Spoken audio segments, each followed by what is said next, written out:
Inside this car is the best and most boring transmission ever made. To understand why it's the best, we first must understand gears. But what is this word gear? It doesn't really tell us anything about what a gear actually does. It might as well be called a Fred or a Richard. So what I'm going to do now is that I'm going to give gears a new name. I'm going to call them rotating leverages. This distance from the center of the gear to the contact point of the tooth is the length of our leverage. As we know, the longer the lever, the higher the torque. So let's imagine my hand is an internal combustion engine. My hand rotates and outputs torque just like an engine. As you can see, this particular engine is not strong enough or doesn't output enough torque to move this heavy load. So we'll increase its torque output by letting it use a bunch of long rotating levers. And voila, by using a longer lever, we have increased the torque and made it possible for this engine to overcome this load. This is how small engines move big and heavy vehicles from a standstill. They use leverage. But now we have a problem. A longer lever means that the contact point of the tooth, or the end of that lever, must cover a much larger circle. And so the reduced output speed is the price we pay for our increased torque. So I increase the engine RPM to increase speed, but ultimately the vehicle's speed is still too low for normal traffic conditions. No problem, let's shift gears. I don't need so much torque anymore, so now I will get a smaller gear, less torque, but more speed. This is exactly how conventional manual or automatic transmissions work. They have a fixed number of gear sets or speeds, and they shift between them using clutches or clutch packs and shift forks and synchronizer gears and so on and so forth. They are ultimately limited in the number of speeds they can have because each additional speed is an additional gear set and there isn't enough space to have too many. But even with just 5 or 6 speeds, we end up with a transmission that is big, heavy, and has a lot of moving parts. But let's forget the weight, size, and number of moving parts. That's not the main problem. The main problem with this setup is that it forces the engine to work for the transmission. The engine must constantly increase RPM in order to transition from the territory of one gear to the next. We cannot simply shift from first to fifth. The engine must work its way up through the gears, and to do that, it must fluctuate through its RPM range. This is not good for efficiency because an engine achieves peak efficiency only over a very narrow RPM range. Everywhere else in the RPM range, efficiency is suboptimal. Okay then, let's try something else. Here you have a transmission that works for the engine instead of the other way around. This is a CVT, or continuously variable transmission.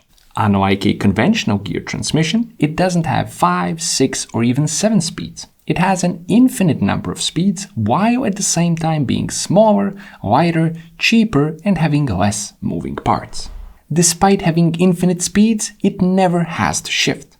The best way to understand a CVT is not to see these two as cones. Instead, imagine them as a bunch of stacked gears of increasing or decreasing size. This is our lowest possible gear ratio, where we have the smallest imaginary gear as the input and the largest gear as the output. This is our maximum torque increase. We use it to take off from a standstill and go up steep hills. And here we have our highest possible gear ratio, where we have the largest imaginary gear as the input and the smallest imaginary gear as the output. This is our maximum speed. We use this on the highway. Between these two highest and lowest gear ratios, we have an infinite number of gear ratios or speeds. Our rubber band, which in a real transmission is a push belt or a pull chain, simply travels along the cones and can pick any gear ratio at will. This transmission works for the engine because it allows the engine to hold a perfectly constant RPM, which can be peak efficiency or peak power or any other RPM, while it varies through the gear ratios to achieve required vehicle speed. In other words, it can go from pretty much 0 to highway speeds while the engine holds a perfectly constant RPM. A conventional gear transmission simply cannot do that. So this is the perfect transmission? No, this is garbage. Transferring torque via a chain or belt that is desperately trying to grab onto a smooth cone or pulley is a recipe for a low maximum torque capacity, poor reliability, and a low efficiency. Conventional gear transmissions are usually around 95% efficient, whereas a belt or chain CVT is anywhere between 80 to 85% efficient. So what we want is to somehow combine the benefits of gears and CVTs. No problem. Here you have it. This is an E-CVT. It has infinite speeds, yet it never has to shift. It is gear-based, so it has the torque capacity and bulletproof reliability of gears, yet it also somehow manages to be more compact and lightweight than any conventional geared transmission.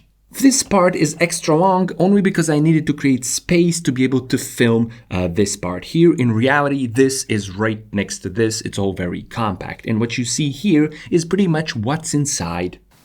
Here, the number of moving parts on my little plastic model is pretty much the same as in any actual Toyota hybrid or plug-in hybrid vehicle, and it is dramatically lower than in any car with any conventional transmission.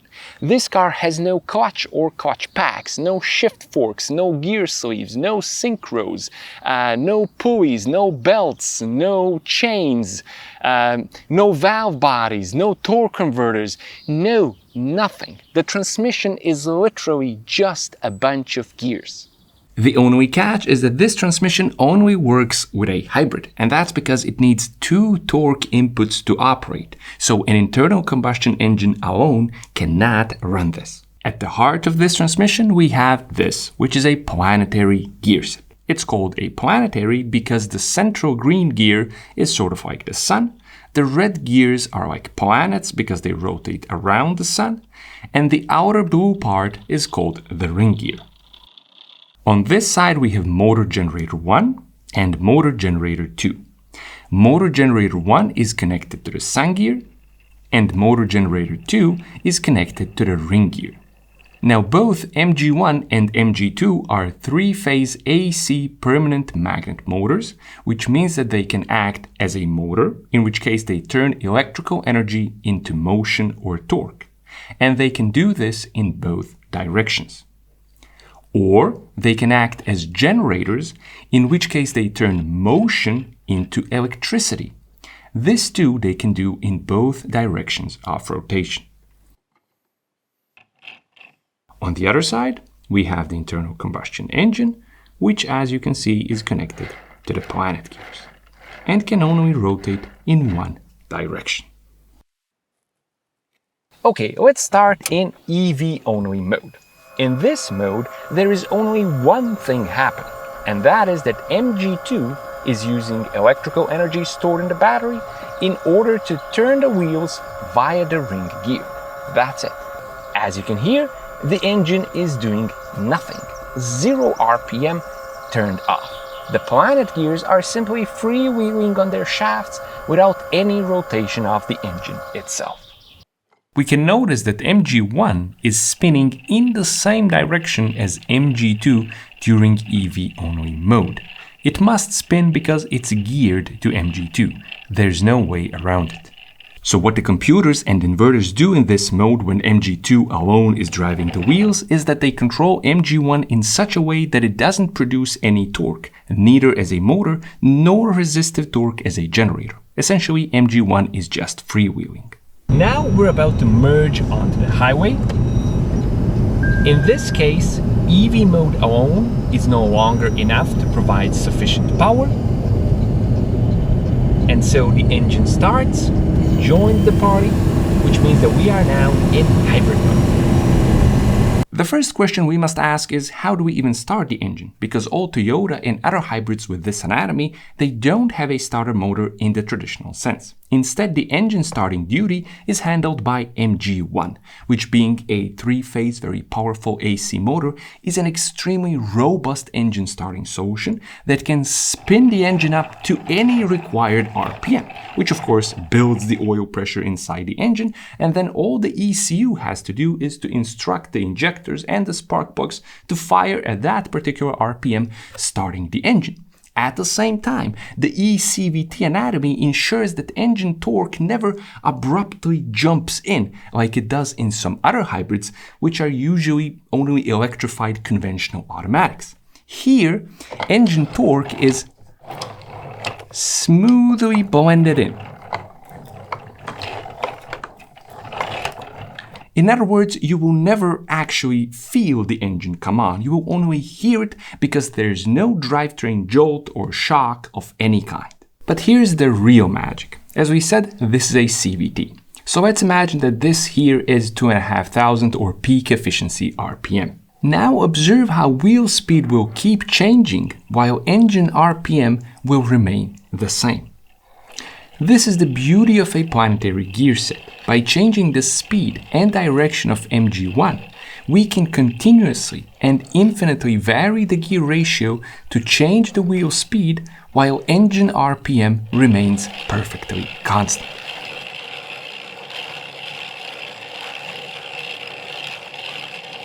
You experience this while driving all the time. I am now holding the throttle perfectly steady. As you can hear, the RPM is also perfectly steady, but the vehicle's speed is constantly increasing.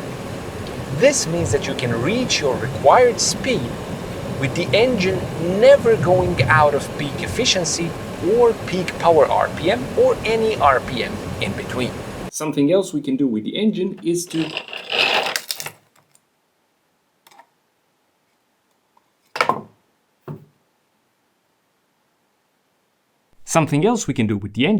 use it to charge the battery. To use the engine this way, the only thing that needs to change is engine RPM and how the inverter controls MG1.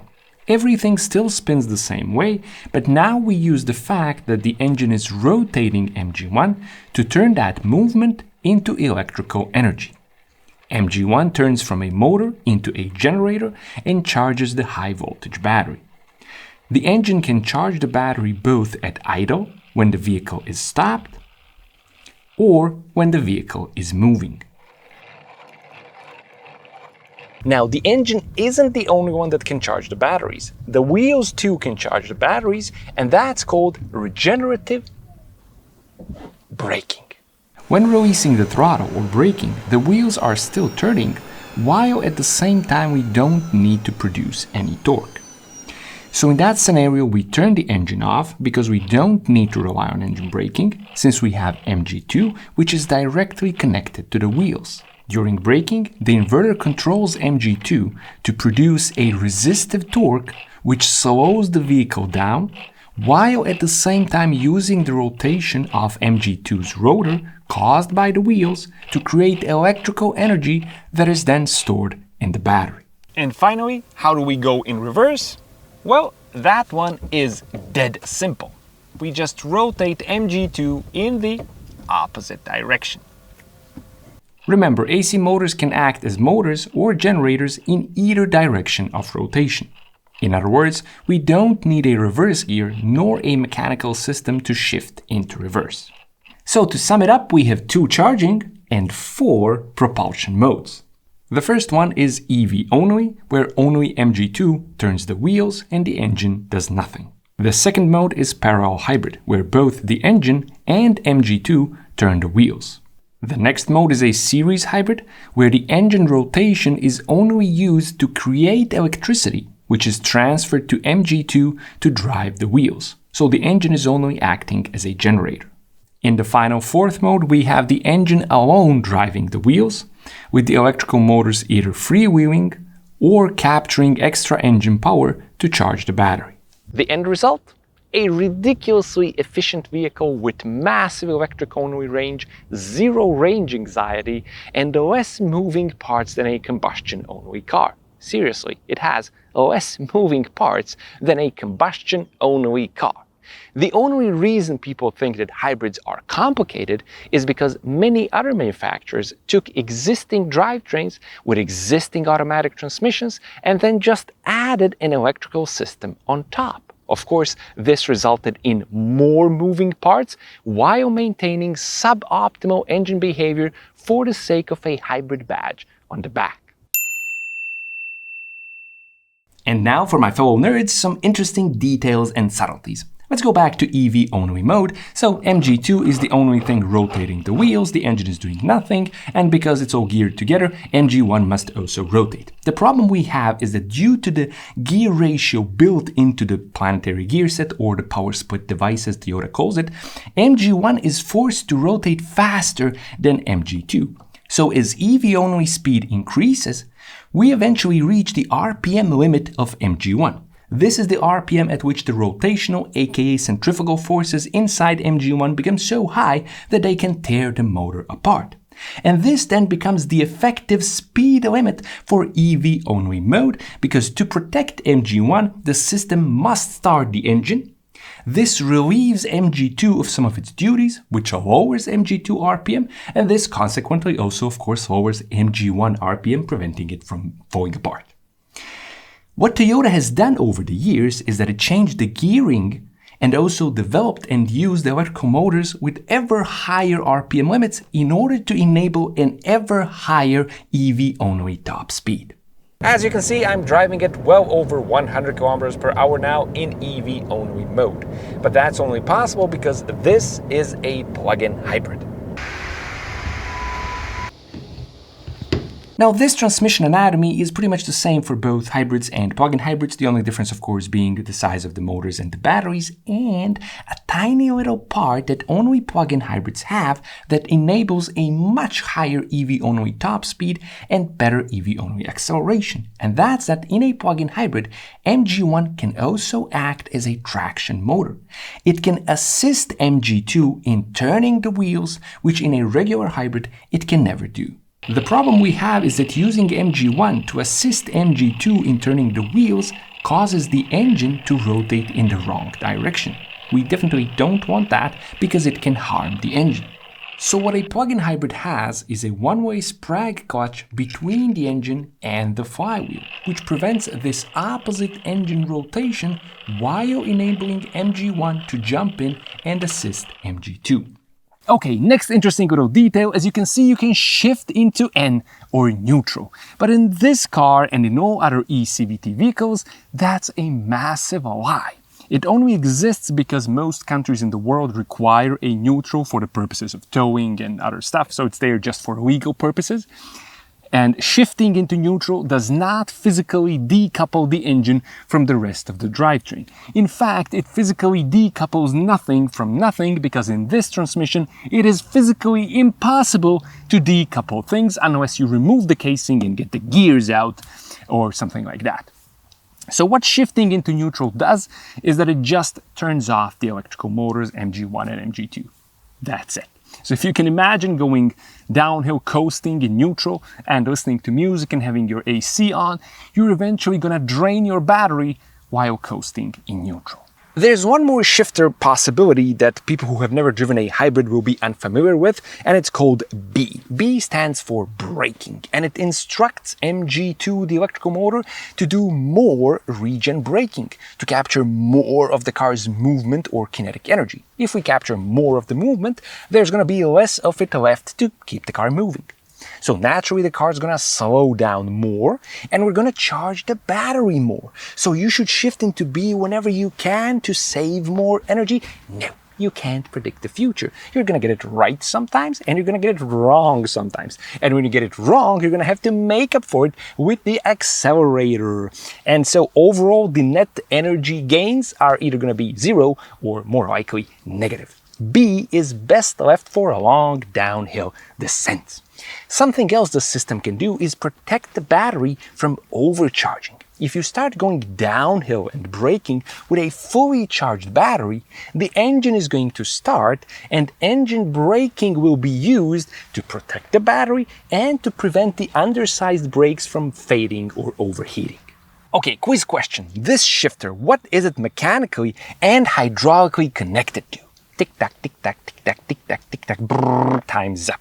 It is mechanically connected to nothing, because there's nothing you can mechanically control. Remember, there's no gear shifting, no nothing. All this does is tell the electrical motors and the inverters and the computers what you want them to do. So it could be just a bunch of buttons without a shifter, it could be a PlayStation gamepad, it could be whatever you want.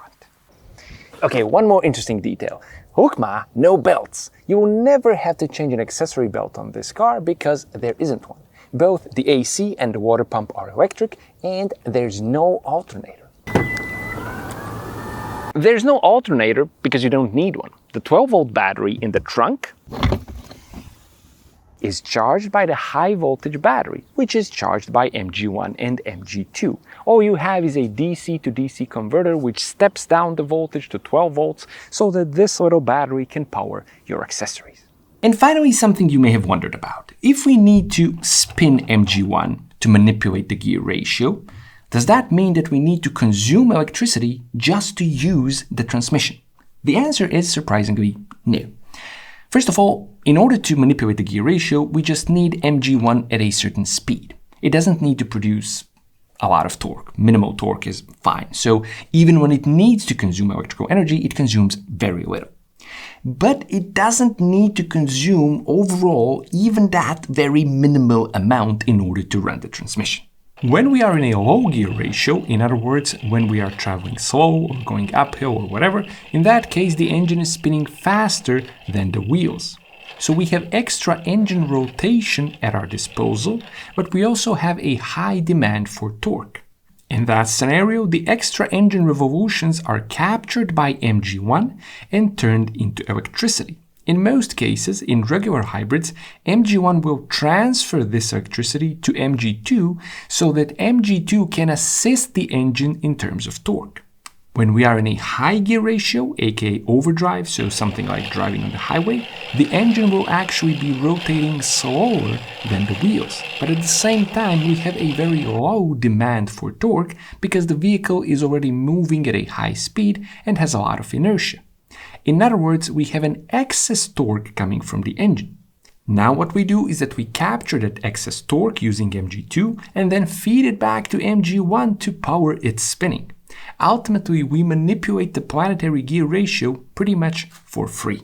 And finally, why did I say at the beginning of the video that this transmission is boring? Well, because it is. For starters, a conventional geared manual or automatic makes the engine sound something like this.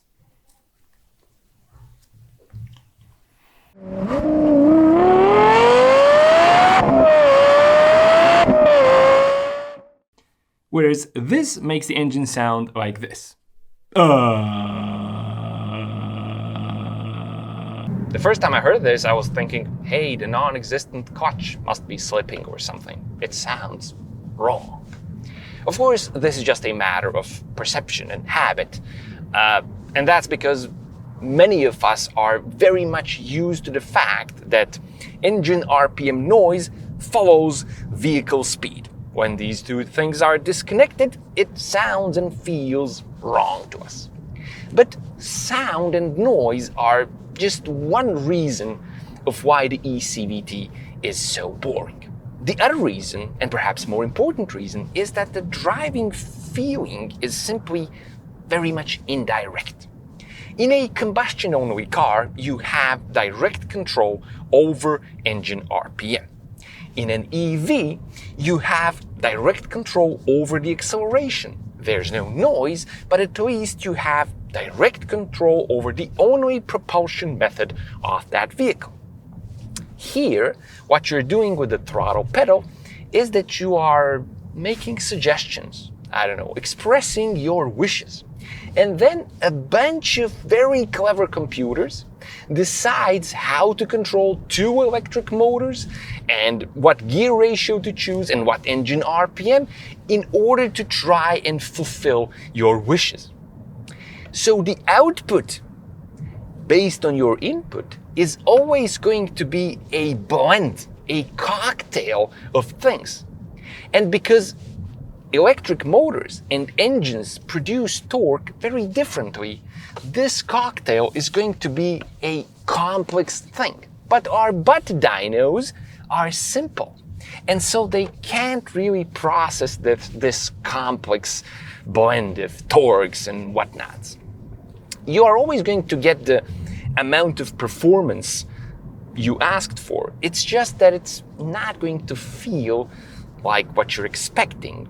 It's just not going to be engaging and emotional. You can try to put it in sport mode and it will pretend to be aggressive to try and please you, but ultimately that's just a band-aid fix for the symptoms and not a cure for the root cause. So, is it fun to drive? No.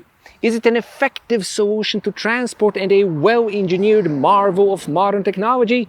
You bet it is. So, there you have it. Toyota E-CVT. As always, thanks a lot for watching, and I'll be seeing you soon with more fun and useful stuff on the D4A channel.